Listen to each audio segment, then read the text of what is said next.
is what is real for them. It is what is real for you. It is a self-exploration. Does it bother you that it is considered so controversial, that it is considered a cult, that it has been investigated? I'm not telling you anything you don't know. No, it doesn't. For me, I don't care. It doesn't affect me at all. It doesn't matter to me. Whatever anybody thinks or what they don't know, I know what I know. He still seemed to be reserved, not willing to go into immense detail about how the church functions and his role in it. In 1986, L. Ron Hubbard died, and David Miscavige was named chairman of the board, or the leader of Scientology, in 1987. At 2,000 hours Friday, the 24th of January, AD 46, L. Ron Hubbard discarded the body he had used in this lifetime for 74 years, 10 months, and 11 days.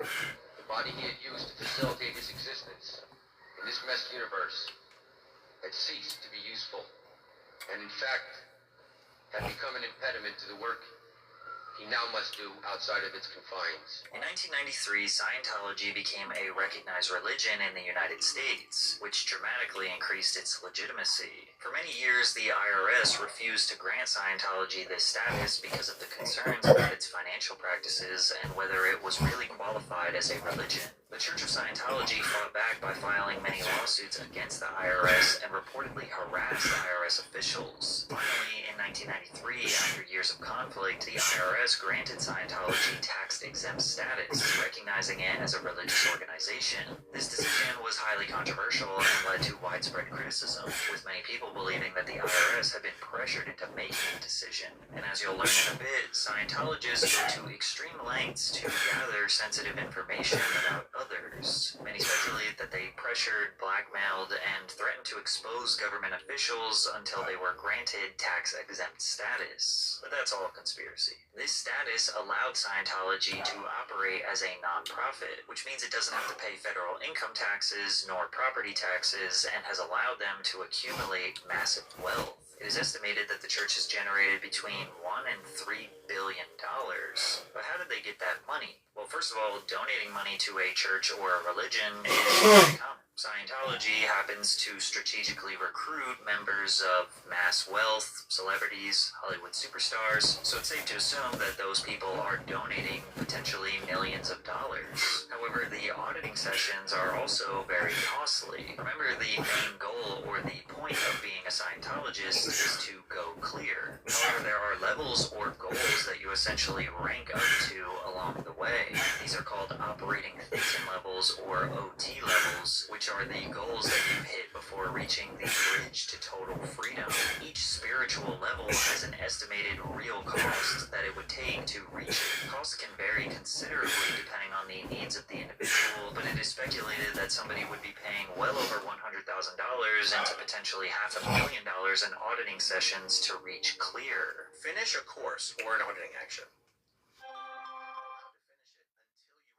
A success story on how great it was and how it changed your life and how you would want other people to have that. Now, if you're like, I'm not really feeling it. You're like, oh, you're not? We're going to have to go back and see what's wrong with your last level. And that costs you more money. Hop on the lobotomy machine, my friend. The beatings will continue until morale improves. But you get to a point where it literally costs you more money to say that that thing didn't give you exactly what you hoped it would. So you're trained to lie to yourself. That's crazy. Just to save money. And then you get up and you lie to everyone else to get them to do it as well. You can also pay money in advance to the church for them to hold it and keep it as almost like a bank account for auditing sessions in your next life. They're good people, and they're being defrauded out of their life savings. I mean, it costs $250,000 easy to be assigned. How do these people that who don't have a lot of money, how do people afford that? That's the thing. It's amazing. It shows you the ability of someone who has a belief and a faith that they're doing amazing things. They work to pay for their religion. They live below their means to pay for their religions. It is impossible to advance in the religion without completing the required courses and auditing sessions. No other modern religion with a congregation size comparable to that of the Church of Scientology mandates recurring payments to merely participate. Yet, Scientology's entire foundation and religious ideology is built upon these required payments from parishioners. Additionally, the Church of Scientology saves an enormous amount of money in labor costs because they pay their employees or volunteers next to nothing. A mere $50 per week stipend. However, many of them are okay with this form of payment as they have become fully dependent on the Church of Scientology in every aspect of their lives. This organization is the most dedicated version, most dedicated brand of Scientologists. So, there's three, like, echelons of Scientologists. There's public, who just live normal life in the real world and they pay to do Scientology courses and audit. Then there's staff members, who also live in the real world, but work on 2.5-year contracts or 5-year contracts at their local Scientology organization, and then once they finish their contract, their debt is paid or whatever. And then there's the Sea Org members. These are the guys who sign the billion-year contracts. They don't have lives in the outside world. They don't own property. They live in Scientology-provided housing. They eat in Scientology-run cafeterias. Is there an actual contract that says It's symbolic, but yes. Like, no, it's not a legally enforceable contract. According to L. Ron Hubbard, the Sea Org initially operated on 3 real ships, the Diana, the Athena, and the Apollo, which Hubbard used to spread the teachings of his new religion. According to Hubbard, much of the galaxy, Earth, was ruled tens of millions of years ago by the Galactic Confederacy, controlled by a tyrant named Xenu. Xenu was eventually overthrown by a group with the Confederacy known as the Loyal Officers, and Sea Org is modeled after these loyal officers. Sea Org members are considered the most dedicated Scientologists, signing 1 billion-year contracts to serve the church across multiple lifetimes. Many join at a young age, some even as children, and endure a rigorous lifestyle that includes up to 100-hour work weeks, strict discipline, and a $50 per week wage. They do not have relationships or communication with the outside world. They are not allowed to have children. They eat, sleep, and breathe solely for the purpose of Scientology. They do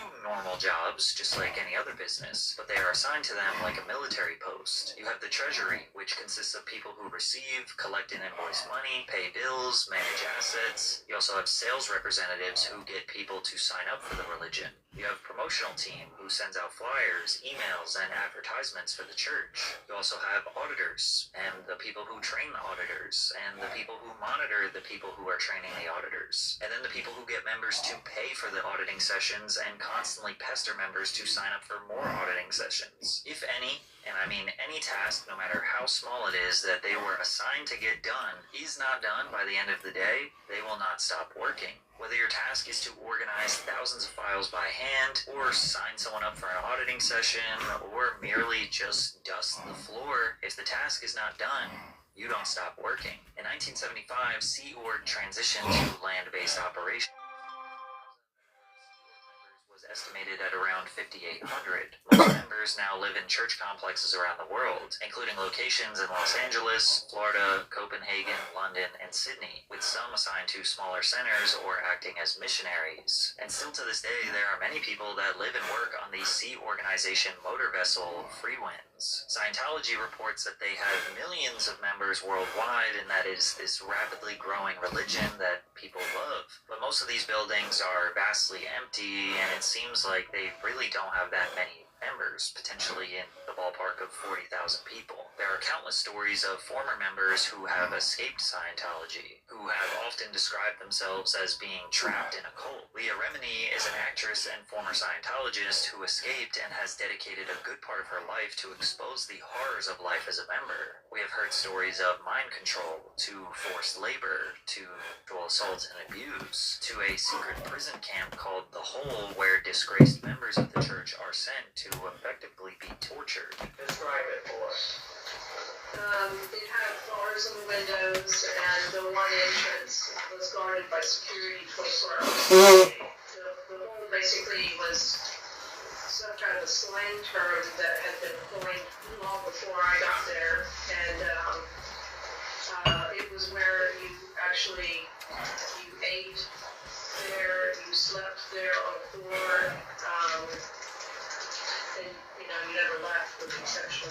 period to go take a shower. When you say slept there on the floor, did you have cots or bunks or some kind of beds? No, we slept today. We were sleeping bag, we slept on the floor and sleeping bag. And what were the conditions like on the floor to sleep? Well, there were ants. The place was infested by ants, so ants would crawl on you. And there was a 2-week period during that time when all the electricity had been shut off. And so we were kind of sort of scavenged, and this was, of course, in summer in the desert, and so the temperature in there was about 106. Why didn't you just take off and get away from the hole? Not possible. Absolutely not physically possible. Make it past security. The windows were barred. Right from the beginning when I went in, I obviously was trying to figure out, plotting how to get out. Were you used to, in your life, getting beaten up? Was that something you were used to? No, never. And you were a 40-something-year-old woman with a very, very respected job. Any and all accusations of major or minor misconduct within the church has been vehemently denied. They have never been tried or found guilty of committing any sort of crime. However, one form of justice they did admit to doing is called overboarding, which in the days of L. Ron Hubbard sailing the Mediterranean in his fleet of ships consisted of throwing members off the ship into the ocean. According to author Janet Reitman, the modern version of this justice consisted of going outdoors in the middle of the night and assembling at the base's swimming pool or its muddy lake. Members would then jump or be pushed into the water, often in freezing conditions, while fully clothed and with Miscavige watching. Church lawyer Monique Yingling said overboarding is a part of ecclesiastical justice. They're not backing away from it or ashamed of it, she said. It has been done hundreds of times with precautions taken to make it safe. Scientology has a no-tolerance policy on anyone who criticizes or attacks their practices. It is often referred to as attack the attacker. The procedure is as follows. Spot who is attacking us, start investigating them promptly for felonies or worse using own professionals, not outside agencies. Double curve our reply by saying we welcome an investigation of them. Start feeding lurid, blood, sex, crime, actual evidence on attackers to the press. You can get reasonable about it and lose. Sure, we break no laws. Sure, we have nothing to hide. But attackers are simply an anti-Scientology propaganda agency so far as we are concerned. They have proven they want no facts and will only lie no matter what they discover. So banish all ideas that any fair hearing is intended and start our attack with their first breath. Never wait. Never talk about us. Only them. Use their blood, sex, crime to get headlines. Don't use us. There's a process called noisy investigation. It's written up in Scientology and approved by Ron Hubbard. And what a Scientology agent will do is they'll get a list of everybody you know, including your doctor, your dentist, your travel agent, whoever, your friends, your family.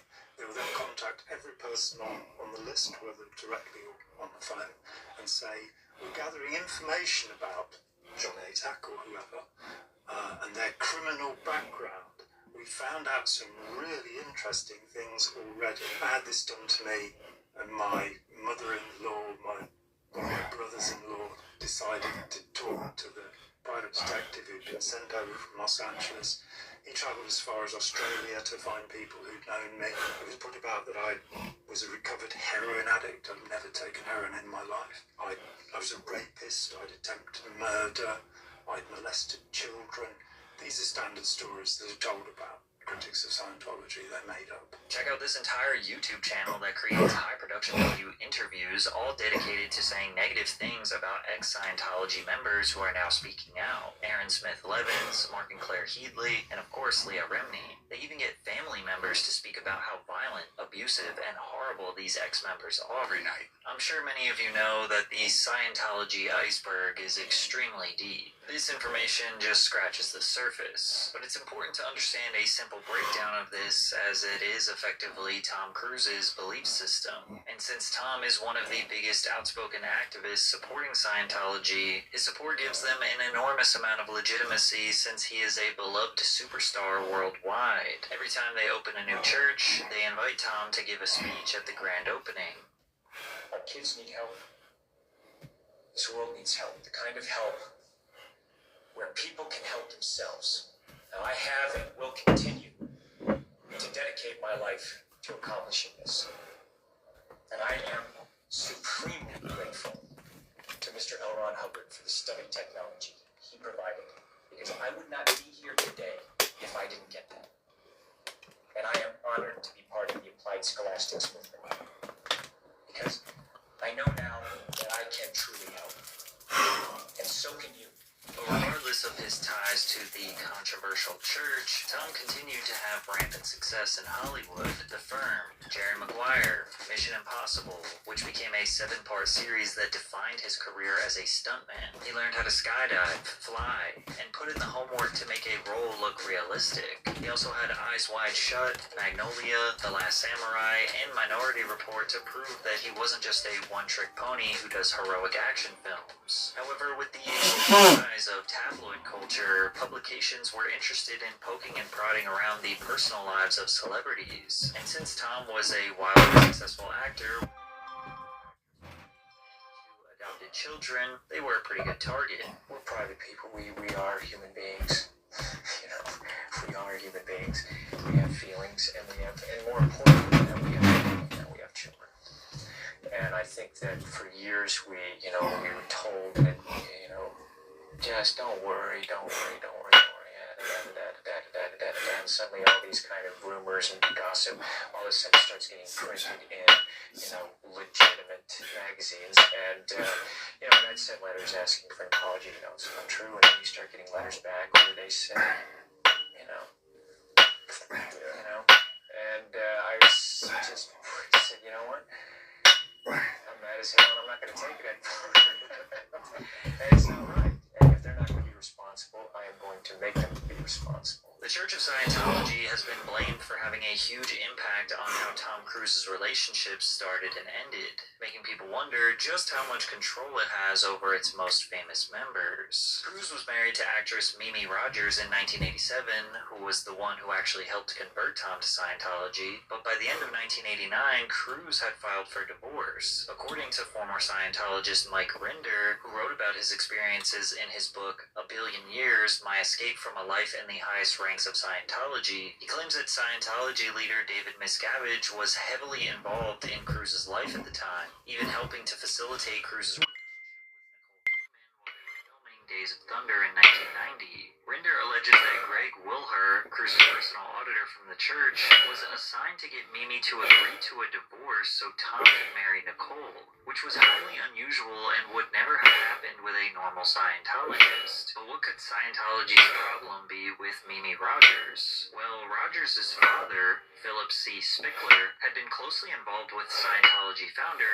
L. Ron Hubbard, but he left the church in the early 1980s. This reportedly made Mimi Rogers herself less favorable in the eyes of Scientology's leadership, particularly David Miscavige. Morton's biography claims that the Scientology leadership felt such hostility towards Mimi's father that Mimi was stained by association, which may have contributed to David Miscavige's push for the divorce. Tom Cruise and Nicole Kidman met during the filming of Days of Thunder in 1989 and married in 1990. During their marriage, Cruise became more deeply and publicly involved in Scientology. Kidman, who was raised Catholic, was not initially a member of the church, but eventually became more involved and even undergoing frequent auditing sessions. However, their relationship with the church became strained as Kidman allegedly expressed concerns about the church's influence over Cruise, as well as her not wanting her children, Isabella and Connor, who were then 8 and 6 at the time, to be raised under Scientology's teachings and methods. One former Scientologist,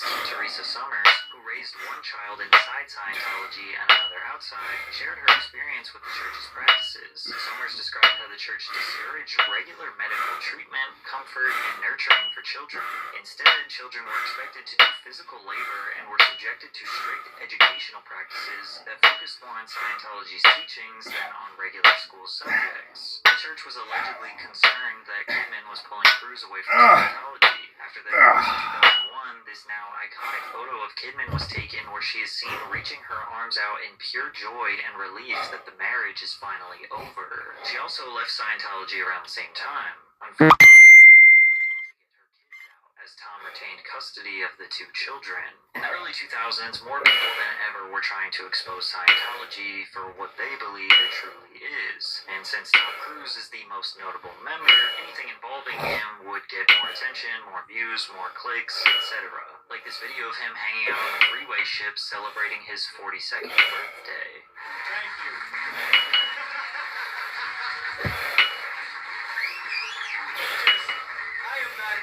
I don't know where I am right now. I'm gonna be there to understand this reality. This is incredible. This is just. How do I thank you? Thank you. It's the best birthday ever. Or the speech he gave when accepting Scientology's made-up Freedom Medal of Valor. These are the times now, people. Okay? These are the times we will all remember. Were you there? What did you do? I think you know that I am there for you. And I do care so very, very, very much. So what do you say? Can you clean this place up? Here's what counting on you. Excuse me. Well arranged. But there was one video that fundamentally changed Scientology's public reputation. In this 9-minute video of what seems to be a Scientology promotion reel, Tom is ranting about Scientology with the signature Mission Impossible theme song playing in the background. And just like every other time he talks about Scientology, he says a whole lot of nothing. You can just see the look in their eyes. You know the ones that are doing it. You know, and you know the spectators who are the ones that are going, well, it's easy for you, or what am I doing? And it's just, that thing is, I've canceled that in my area. It's like, man, you're either in or you're out. That spectatorism, and it's something that is, we have no time for it now. So it's our responsibility to educate, create a new reality. We have that responsibility to say, hey, this is the way it should be done. Because we do it this way, and people are actually getting better. Let's get it done. Really get it done and have enough passion and toughness.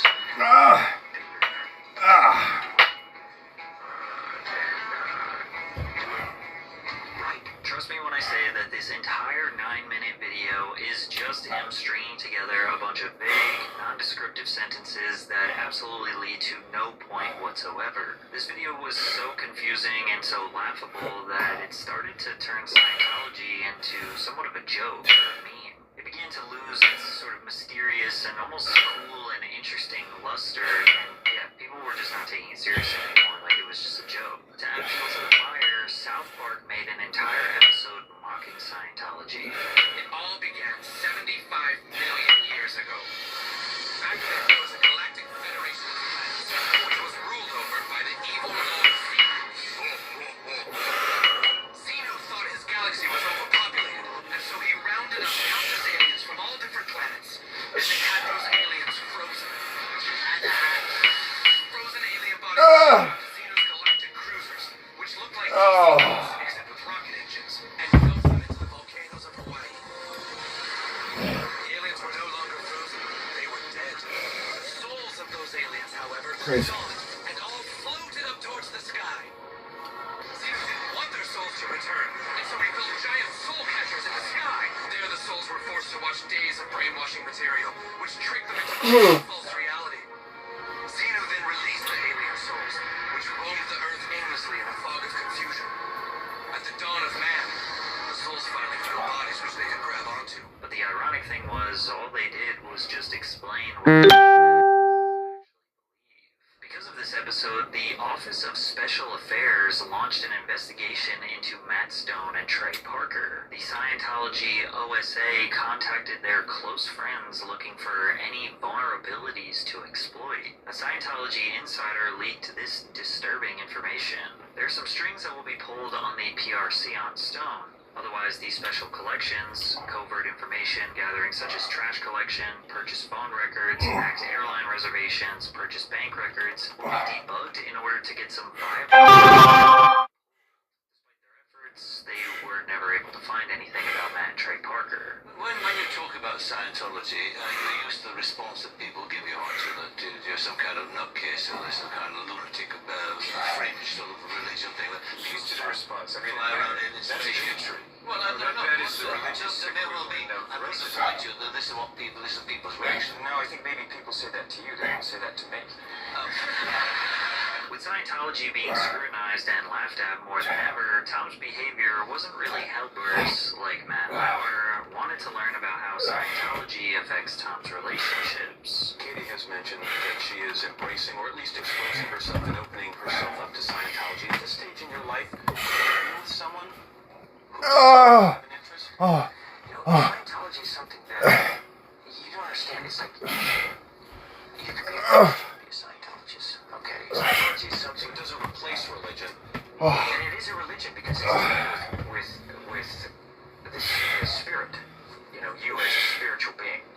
And it's something that there's tools that you have that can actually that you have in your life. They then go on to discuss why Tom Cruise criticized actress Brooke Shields for taking antidepressants for postpartum depression. And I know that psychiatry is a pseudoscience. But Tom, if she said that this particular thing helped her feel better, whether it was the antidepressant or going to a counselor or a psychiatrist, isn't that enough? Now you have to understand this.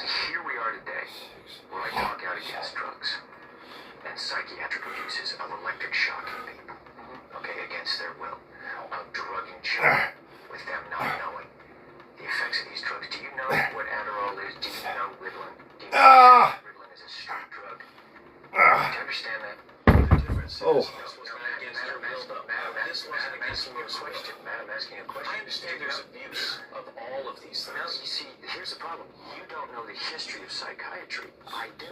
Are there examples, and might not Brooke Shields be an example of someone who benefited from one of those drugs? All it does is mask the problem, Matt. And if you understand the history of it, it masks the problem.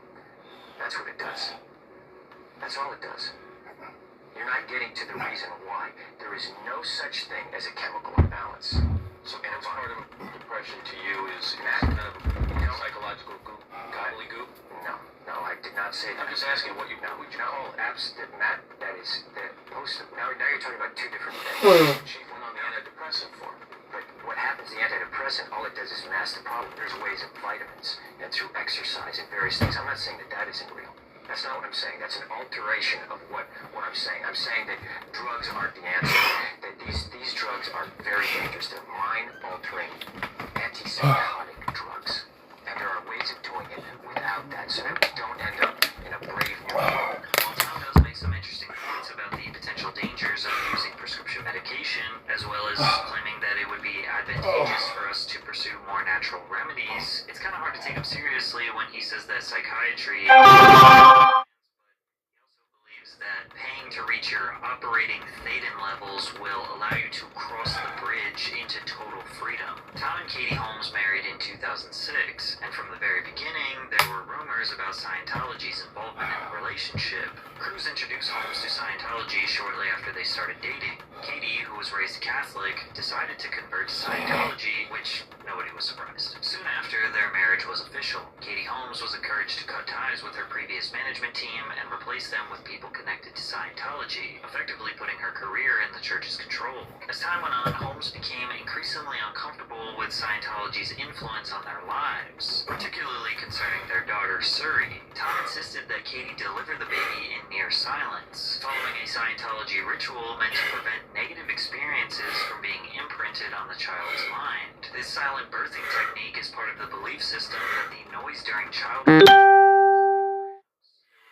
that the church had plans for Suri to join the Sea Org, which really made Katie worry and realize she needed to make a change. There were rumors that she was accompanied by a Scientology handler during her public appearances who would feed her lines about how much she adored Tom, as well as the church allegedly micromanaging various aspects of their relationship. Rumors aside, when analyzing what actually happened after their divorce is really telling about the reality of their relationship. See, while Holmes was with Tom, he still had custody of his 2 children. Bella and Connor are devoted to their father and Scientology, and those children never really saw their mother, Nicole Kidman. So while Katie was with Tom, she was fearful this could happen to her child if she got a divorce. That her child would essentially be trapped in Scientology and under Tom's custody, and then she just wouldn't see her daughter. So Katie Holmes played behind Tom's back and completely blindsided him with the news that she got a divorce. And therefore Tom and Scientology were unable to control the way that the media reported on this. When the divorce proceedings finally came out, they revealed the lengths to which Holmes went to escape Scientology and Tom's control.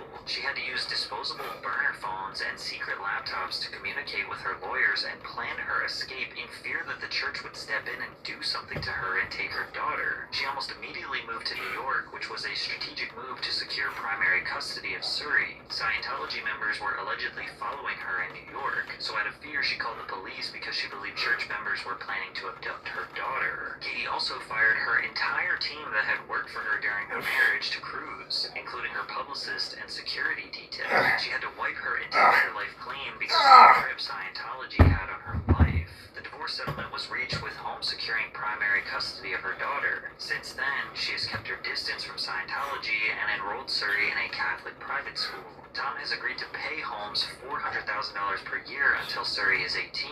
However, he has not seen his daughter in over a decade since she and her mother are not Scientologists. Now, it is somewhat normal for a parent and child to disagree on values, especially religious ones. And there are definitely situations where conflicting religious beliefs will lead to a parent losing connection with their child. But many people just simply look at Scientology as not worth losing your child over. If you were to just look at Tom's opinions on Scientology, you would learn that it is a belief system that helped him become an incredible human being. He overcame his illness and used their teachings to accomplish his biggest life dreams, which is good for him. Since Scientology is deeply rooted in and centered around self-fulfilling prophecies, ones that coincidentally require people to pay enormous amounts of money to achieve, it's not really much of a noble cause that people respect. As reported by Vox, the church has continued to manage Cruz's life. Reportedly, it granted him the full benefits of its more unsavory enterprises, including the church's alleged use of slave labor. Former Scientologist John Brossow says the church has custom-built luxury vehicles and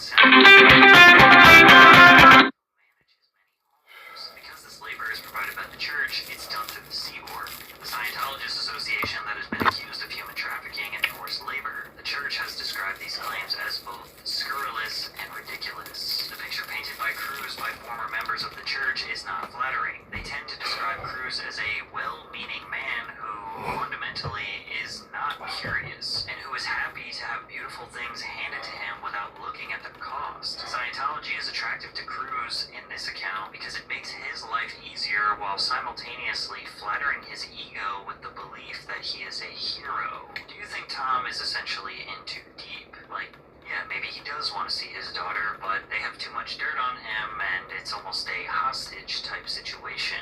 Do you think he is actually an evil man who is taking advantage of forced labor and a tax-exempt fortune? Do you think he is conveniently turning a blind eye to the alleged horrors and is going to play the I was brainwashed card when it all comes crashing down? Or maybe you think he is actually brainwashed, and he is potentially a victim just like every other Scientologist. And does it make you look at his movies?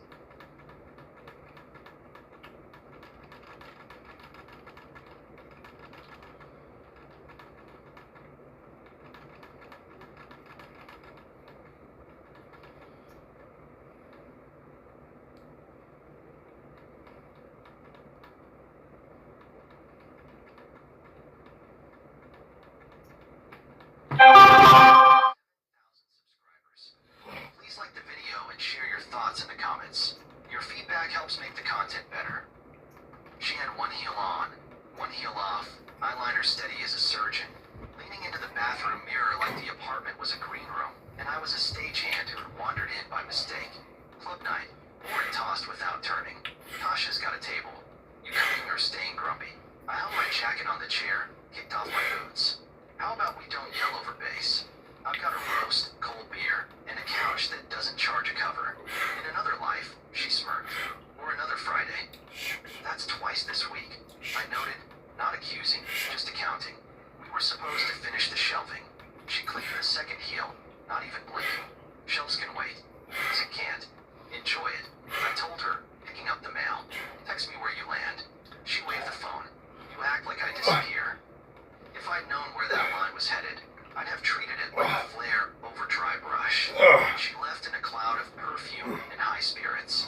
I ate alone, turned the game on mute, and stared at the half-installed brackets on the wall. 2 nights and 1 night. Momentum. Momentum doesn't stop on its own. Morning. With shoes in hand. You're up. It's 9. I replied, watering the small plant she'd forgotten existed. I started 6. She leaned on the counter, hair in a knot, eyes soft. You're mad. I'm not 12, I said. I'm tracking patterns. Nothing's wrong, she stretched. I like to blow off steam. You like to fold blankets into squares. We can like different things, I shrugged. We just can't pretend the clock stretches. She poured coffee, added too much sugar, and changed the subject like only she could. I let it pass, for the moment, because picking a fight over breakfast is how people who enjoy fights spend their mornings. I enjoy results. By lunch I made my first adjustment. I sent her a note. New grade. Go to bed. If you want me involved, send location by 9:15. It's your night, not our night. No drama, just a policy. She replied with a winky face I didn't deserve. That evening, when she floated, maybe out again, depends, I put my phone down. I've got a long day tomorrow. I'm not your logistics team. If you're home by 9, I'll grill. If not, I'll be asleep. Okay, Captain Serious, she laughed. No need to post rules on the fridge. I'm not posting, I said. I'm living by them. She didn't love that line. She left anyway. 2 days later, she came by my shop around noon. My foreman, Marco, is the kind of guy who talks with his eyebrows. They climbed when she walked in with a paper bag and a bright smile. Truce lunch, Lauren announced, setting the bag on my cluttered desk. Turkey, no mayo. I remembered. Marco glanced between us. I'll check the bag stock. He vanished. She slid into the chair. I know you think I'm avoiding you. I'm not. I just get restless. You know this. I also know I'm not a coat rack. I answered, unwrapping the sandwich. I work hard. You're not competing, she insisted. It's different lanes. So let's mark lanes. I countered. Friday is ours. No girls' nights. No nothing. Look it now. She lit up. Done. Friday. I'll plan something nice. 7. I added. If you're late, I'll pivot. You're charming when you're threatening logistics, she teased. Not a threat, I said. A calendar. She put a hand over mine. I hear you. I allowed half credit. Friday at 6:50 I set out plates. At 7:10 I got a text. Tasha had a meltdown. I'm helping her change, then I'm leaving. 20 minutes. At 7:40, another. Traffic. Don't be mad. At 8:20 she walked in with guilty eyes and a bottle of cheap bubbly I didn't open. I messed up. She opened, dropping her purse. I really wanted it to work. It could've, I replied, stacking the plates back in the cabinet. You chose something else. Tasha was... I'm not dating Tasha. I cut in. I'm with a woman who says we're a team. I am on your team. Her voice rose. Teams show up, I said. She got quiet, like she realized she was losing the point and might need another one. Let's make tonight count. No lecture. The lecture was last week, I said. Tonight is notes from the meeting. We're moving Friday to Sunday at 4. Early. No lamb can scream at us then. 4 in the afternoon, she scoffed. Like a retirement home date. Like a couple that cares more about seeing each other than being seen. She stared, calculating. Then she exhaled. Fine. Sunday at 4. We ordered takeout. She sat close. We laughed at a dumb show. It felt easy for 2 hours, like scrubbing a stain and convincing yourself it's gone. Sunday she actually hit 4 on the dot, with cup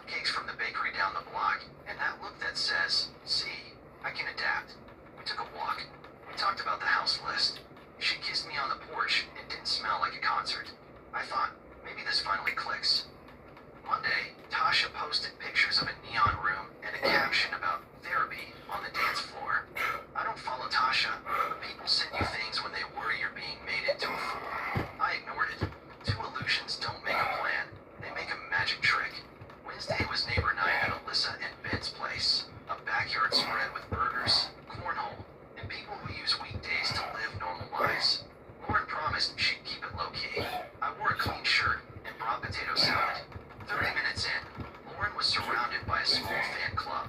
Alyssa, Tasha, and 2 newer faces. We wanted to talk about music, outfits. Last time we went out, she was in her element, hands moving, eyes bright. Alyssa tipped her head toward me. You look tired, man. Long week, I said. I like chairs. Bars forget those exist. Lauren drifted over, plucked the beer from my hand, and took a sip. Let him fool you. She grinned to the group. He's secretly 80. 78. I deadpanned. And proud. Tasha laughed too loud. We should get him out. Breaking those hips.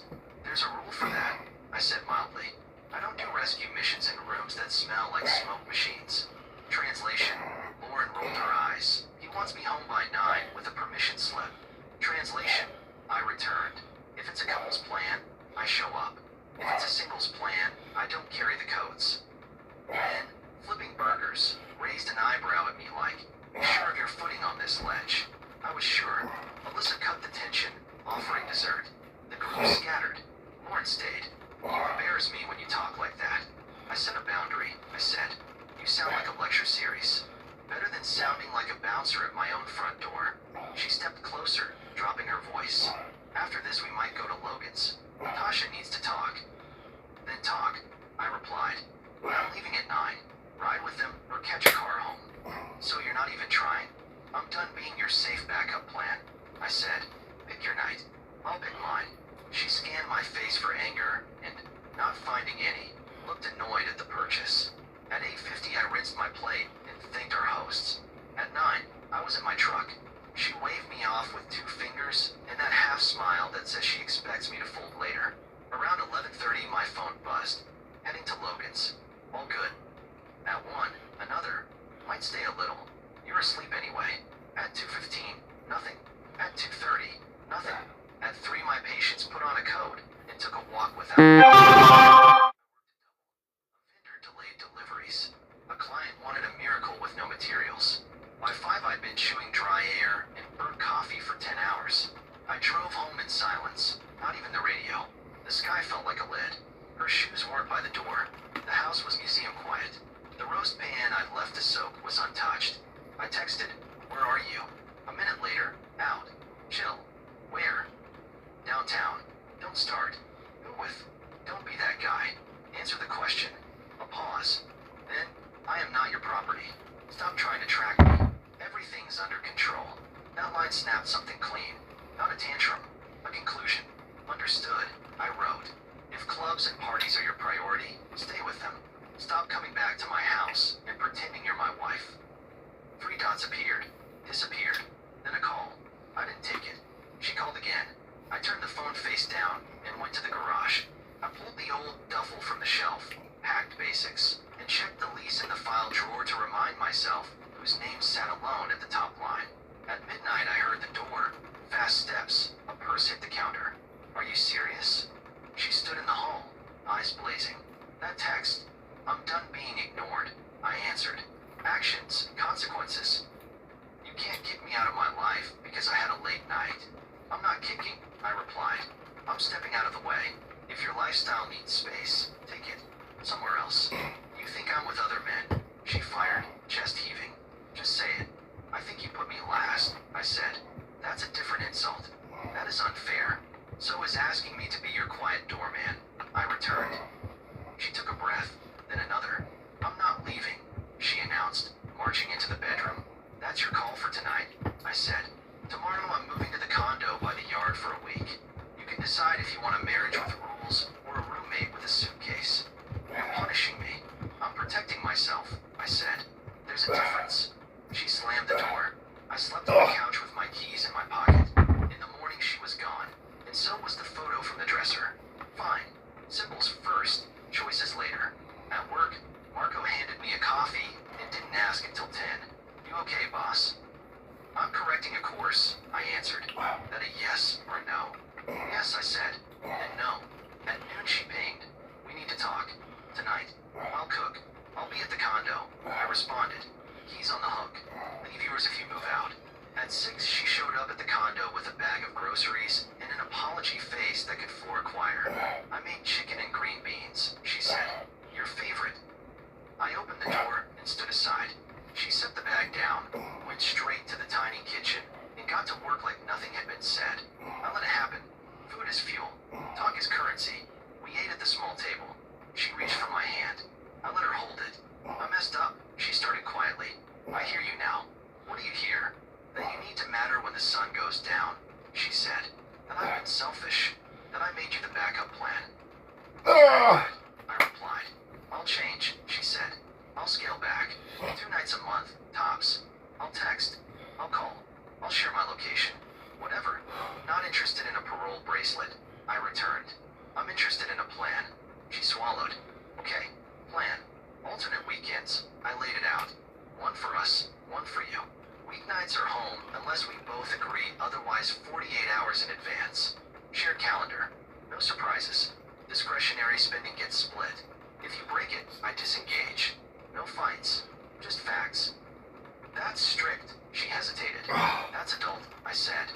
She reached across, squeezed my arm. I can do that. Then do it, I answered. Not tonight. Not in speeches. In weeks. She put her head on my shoulder like we were already through it. I didn't push her away. I also didn't move the duffel. 2 days of predictability followed like a gift. She was home by 9. She asked about my day with Real Eyes. She brought me coffee to the shop and kissed me in front of Marco just long enough to make him groan and say, "Get a room." That was the second illusion. Big gestures draped over thin beams. On Friday, before our planned movie night, Tasha called while we were assembling a pizza. I could hear the whine through the speaker. "Don't," I warned gently. "She's spiraling," Warren said. Eyes already on the door.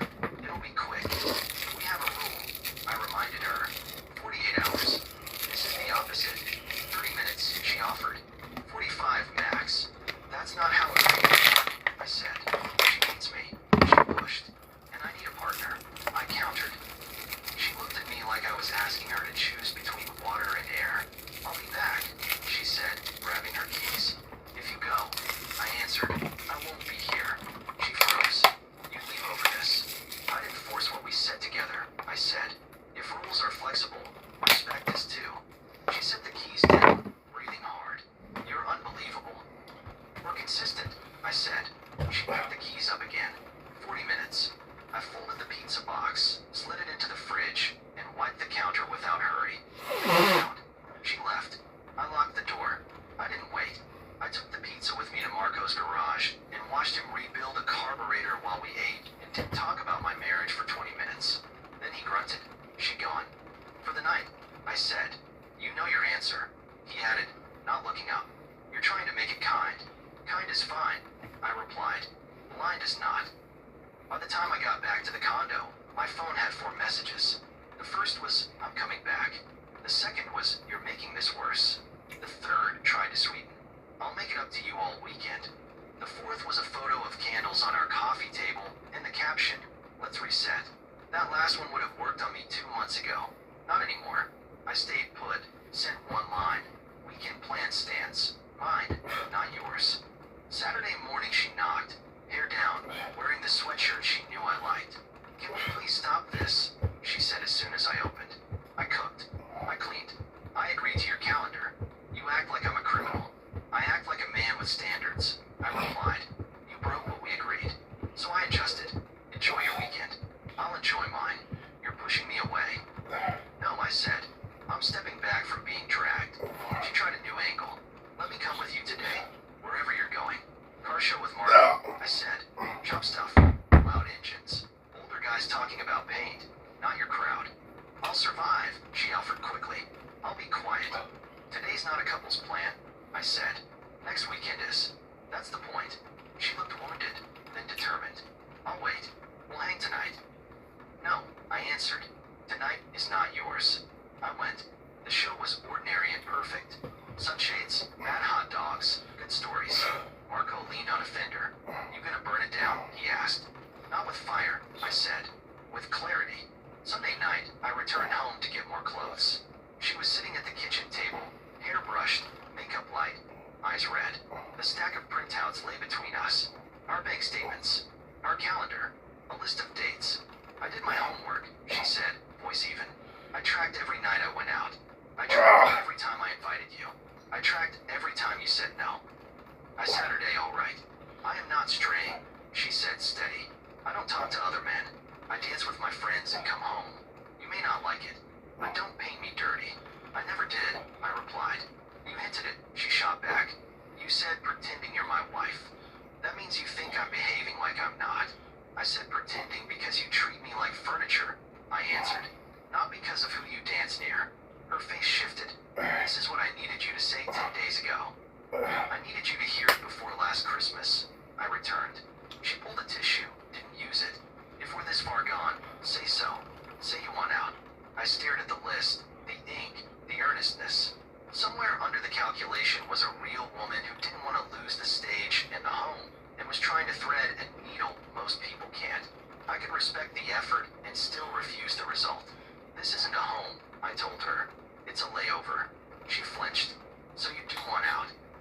I want respect, I said. If it lives here again, maybe I stay. If it doesn't, I leave. And I won't wait under strobe lights for it. Her shoulders dropped, a small collapse. I love you, she said simply. You think I don't, but I do. I want you. I want us. I need noise sometimes. Stillness scares me. I'm not your therapist. I answered, gentle but firm.